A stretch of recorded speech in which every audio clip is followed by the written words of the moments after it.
And another bright spot in all this economic haze, it can probably be found in Surrey. Still BC's fastest growing city, Surrey is going through a construction boom with a major makeover of the formerly run-down Whalley neighborhood. It's been called a smaller version of downtown Vancouver with a major mix of homes, shops, restaurants, and recreational facilities, all within walking distance of SkyTrain.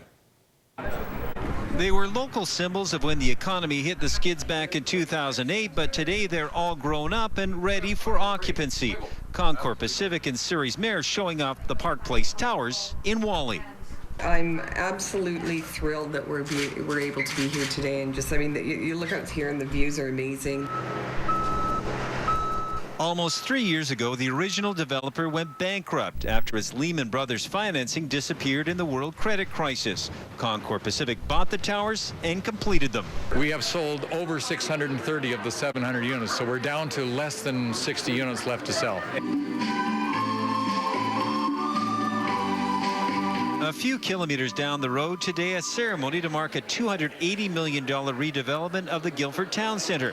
The mall's owners hearing even in a volatile economy, Canada is a place to invest. Canada is recognized as an area where retailers can make money as compared to perhaps other places in North America. So we're seeing an influx of national and international retailers coming to Canada. But there is a change in what people are expecting in shopping malls and condos. In the Park Place Towers, some decorators were challenged to outfit them on a budget.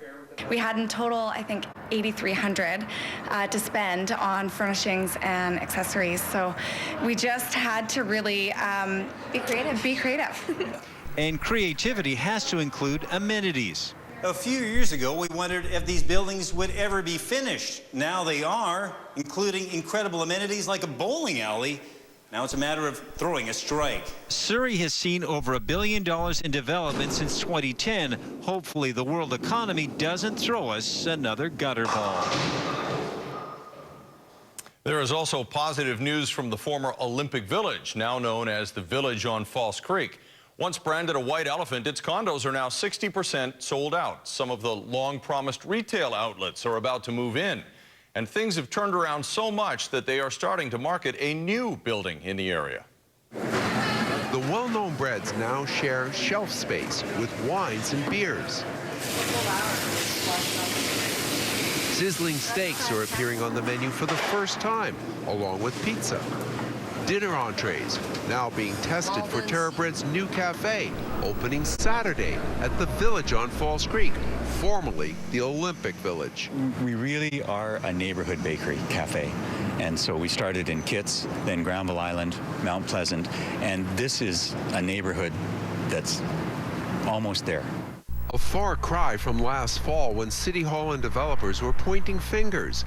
And Vancouver had to step in to cover the costs of the Olympic Village, which eventually went into receivership. Bob Rennie began rebranding and remarketing the village, selling it in phases starting in February. We're really confident that we're going to have a lot of business. Yeah, so we're an anomaly on the planet.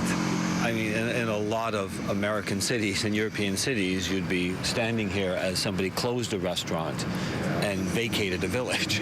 And here, we're looking at bringing on more product, and here's somebody opening a business in this economy. Rennie says the village has passed the tipping point. 427 of 737 condos, some 60% now sold, about one a day since February.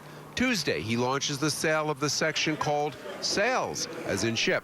Bigger units, bigger views, bigger prices, from $500,000 up to $2 million. How do you go about doing something like this when there's such financial turmoil? You know, we can start with, we're talking about the asset called the Village, but the broader asset is Vancouver. If you want to take money out of volatile markets, Vancouver's looked at as a very safe place to put money. Sales for Rennie is a safe harbor for capital with a sweet view. More than just new condos and a new bakery cafe opening. There's a lot of dough at stake in the village for the taxpayers of Vancouver.